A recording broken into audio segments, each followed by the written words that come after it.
Hola, ¿cómo están? Vamos a arrancar con el video número 2 del capítulo 2 de Brujas, Parteras y Enfermeras de Barbara Ehrenreich y Drake English.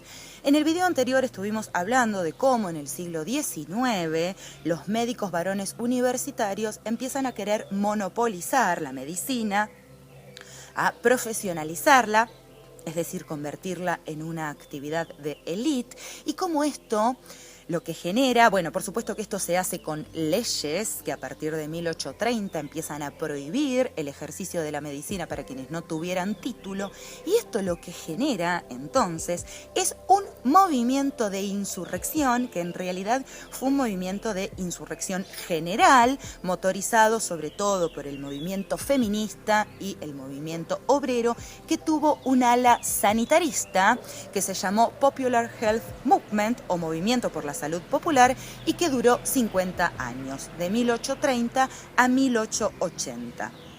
Dicen las autoras que las mujeres fueron el núcleo central de este Popular Health Movement porque, por ejemplo, crearon las sociedades fisiológicas femeninas, donde, por supuesto que se centraban en la medicina preventiva y entonces enseñaban hábitos de prevención, como por ejemplo la importancia de higienizarse a diario para prevenir infecciones, mientras que para los médicos titulados bañarse era una depravación.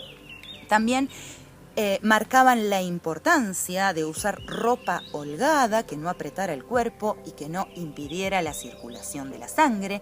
Y pensemos lo importante que sigue siendo esto hoy en día, donde seguimos regidos bajo parámetros de la moda que constantemente está hipersexualizándonos a las mujeres y nos impone vestimenta que no solo es ajustada y que nos deja marcas por todo el cuerpo, sino que además resalta nuestros defectos en relación a los parámetros de la belleza hegemónica. Y justamente por cosas como estas es que Andrea Dworkin dice que los parámetros de belleza lo que hacen es marcar la libertad de movimiento que va a tener ese cuerpo. También dentro de las sociedades fisiológicas femeninas y del Popular Health Movement en general, se enseñaba la importancia de una dieta basada en cereales integrales, justamente para tener las defensas altas y no tener infecciones.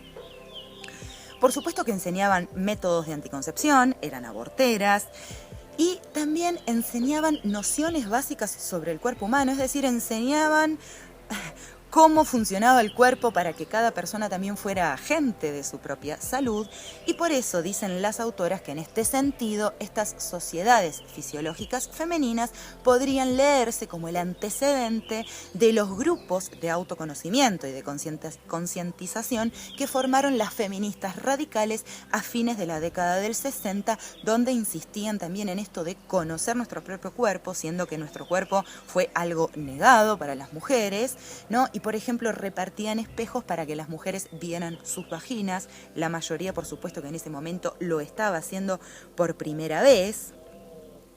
Dentro del Popular Health Movement, entonces, acusaban a los médicos regulares de ser una clase parasitaria que existía solo gracias a la depravada afición de las clases acomodadas a las purgas y las sangrías, es decir, las curas que ellos mismos proponían.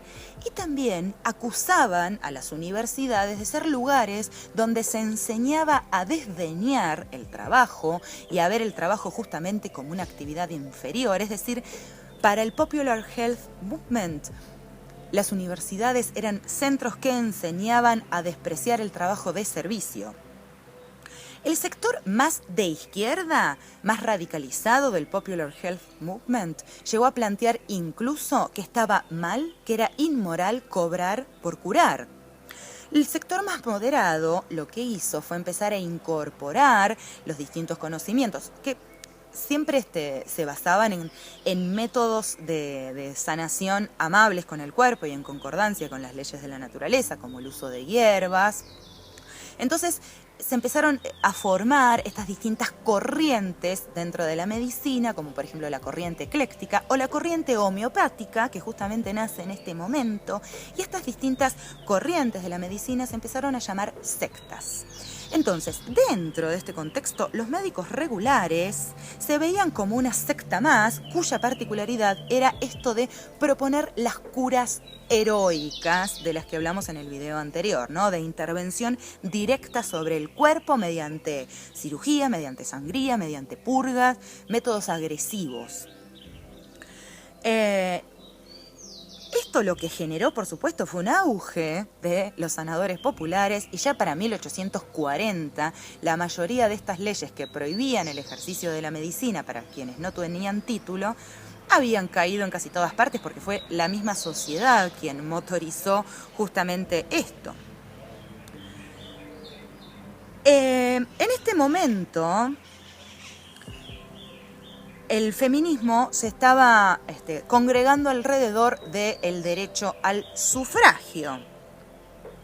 Por eso, dicen las autoras que el Popular Health Movement en este momento fue más importante que el movimiento feminista porque estaba haciendo muchísimo más por los derechos de las mujeres que concentrarse simplemente en un derecho que no deja de ser un derecho que reafirma la sociedad liberal, como es el derecho al voto, pero al mismo tiempo porque aunó el movimiento feminista y el movimiento de clases. Realmente estaba poniendo sobre la mesa las diferencias sociales que constituyen cualquier sociedad capitalista, y ya de por sí esto lo que hacía era atraer a inconformistas en general. Por eso dicen las autoras, el movimiento sanitario se preocupó por los derechos generales de la mujer y el movimiento feminista prestó particular atención a la salud de la mujer y sus posibilidades de acceso a los estudios de medicina. Esto es algo muy importante de lo cual vamos a hablar en el video siguiente, en el video número 3, la importancia de garantizar el acceso a las mujeres al estudio de medicina. Incluso dentro del Popular Health Movement empezó a constituirse de una manera muy fuerte la creencia de que la medicina era una competencia estrictamente femenina. Pensemos que el Popular Health Movement creía que sus enemigos eran ante todo reyes, curas, abogados y médicos. Es decir, realmente estaba planteando un cambio general de la sociedad.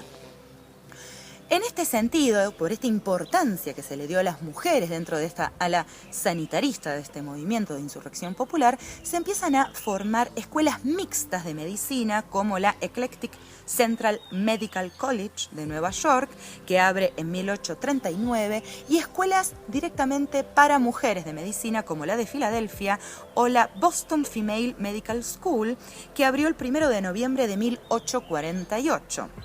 Y acá me quisiera detener un poco, me quisiera ir de tema, pero en realidad no me voy a ir demasiado de tema porque quisiera sobre todo resaltar en cómo esta historia de la medicina y cómo esta historia de cómo finalmente los varones tuvieron el monopolio de la medicina es una historia silenciada que no nos cuentan, ¿no? Y que pareciera que la medicina siempre fue así. Entonces, en este sentido, quisiera hablar de una serie de televisión que en plena década del 90, es decir, sobre todo a principios de los 90, un momento muy conservador de la cultura, se animó a hablar de estos temas. Pensemos que en Argentina en los 90 teníamos la familia Benvenuto, ¿no? Que contaba la historia de una familia tradicional, entre comillas, ¿no? Donde se sentaban a comer ravioles y en la punta de la mesa estaba el jefe de familia, el hombre, y había un personaje que era un homosexual que tenía todo el tiempo ropa muy ajustada, con movimientos muy exageradamente femeninos, todo el día con la muñeca quebrada y el pañuelito rosa. O por ejemplo estaba Grande Pa, que era una comedia que en realidad era una reescritura de Mary Poppins, pero centrada en el padre. Entonces, en este momento conservador aparece en Estados Unidos, en 1993, una serie que se llama La Doctora Quinn, la mujer que cura. Todavía no existían las series, empiezan recién a aparecer estos shows televisivos de dramas de 1 hora. Bueno, ¿quién era esta doctora Micaela Quinn? Había estudiado justamente en la Escuela de Medicina para Mujeres de Boston y cansada de todas las trabas que tenía justamente por ser mujer, responde a una solicitud de un médico que hacen desde Colorado Springs, es decir, el lejano oeste, ¿no? Que en este momento era una tierra completamente al margen de la ley, porque era el momento en que en Estados Unidos se estaba llevando adelante el genocidio sobre los indios, que ellos llaman la conquista del oeste, ¿no es cierto? Y la aceptan, sobre todo, primero porque es la única que responde, pero además porque su apodo era Mike, y entonces creen que es un médico varón. Por supuesto que entonces al principio genera rechazo que fuera una mujer, pero en cuanto ven que ella era muy comprometida con su trabajo y que realmente sabía mucho y que además no tenían otra alternativa, finalmente la aceptan. Este personaje es riquísimo, porque ella era una mujer muy consciente de que la mayor parte de sus trabas para ejercer su profesión y para tener una vida autónoma en la sociedad venían justamente de la diferencia sexual. Pero además, ella era muy confiada de sus instintos, confiaba en su saber, en su intuición, confiaba en sí misma y en su capacidad, ¿no? Pensemos en plena década del 90, ver un personaje femenino así, que además rompía con todos los prejuicios de la época, porque no solo se relacionaba con los indios, sino que además los respetaba, los consultaba, incorporaba sus saberes, defendía a madres solteras y a homosexuales, tiraba abajo la Biblia. Y este programa fue un éxito, tuvo 6 temporadas. Sin embargo, ganó muchísimos premios, además. Sin embargo, lo suspendieron y lo que hicieron fue una película que atendiera un poco más a las demandas del público masculino, entonces le incorporaron guerras, armas, violencia, porque ella además era pacifista, ¿no? O sea, un personaje maravilloso, totalmente progresista. Entonces, durante la filmación de esta película, que iba tan en contra de los principios del show, su directora, Beth Sullivan, renunció. La película fue un fiasco y entonces en el 2001 tuvieron que hacer otra película que retomara el hilo del show y que además le diera un cierre a la historia. Su directora, Beth Sullivan, una mujer, venía de haber hecho en 1989 un pedido de ayuda, la historia de Tracy Truman, que estaba basada en una historia real y que acentuaba justamente el rol de la policía en los casos de lo que en ese momento se empezaba a llamar violencia doméstica, es decir, por supuesto, la violencia de género.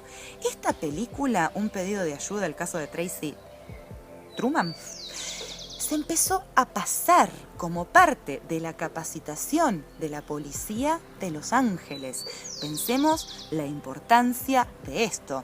Entonces, yo quería rescatar la importancia de este show televisivo en plena década del 90, en plena década conservadora, que rescataba al mismo tiempo esta historia silenciada sobre el desarrollo de la medicina y sobre cómo las mujeres fuimos siendo excluidas de la medicina mediante acciones específicas y concretas, porque algo fundamental del feminismo es hacer genealogía, es empezar a ver de dónde venimos. Entonces, hablar de brujas, hablar de mujeres medicina y hablar también de la doctora Quinn, de directoras como Beth Sullivan y de actrices como Jane Seymour, que fue la protagonista, quien le puso rostro y cuerpo a la doctora Quinn, me parece fundamental para construir genealogías. Nos reencontramos en el video número 3 sobre el capítulo 2 de Brujas, Parteras y Enfermeras. Yo soy Luciana Martín, esto es Psychorax Literaturas Feministas,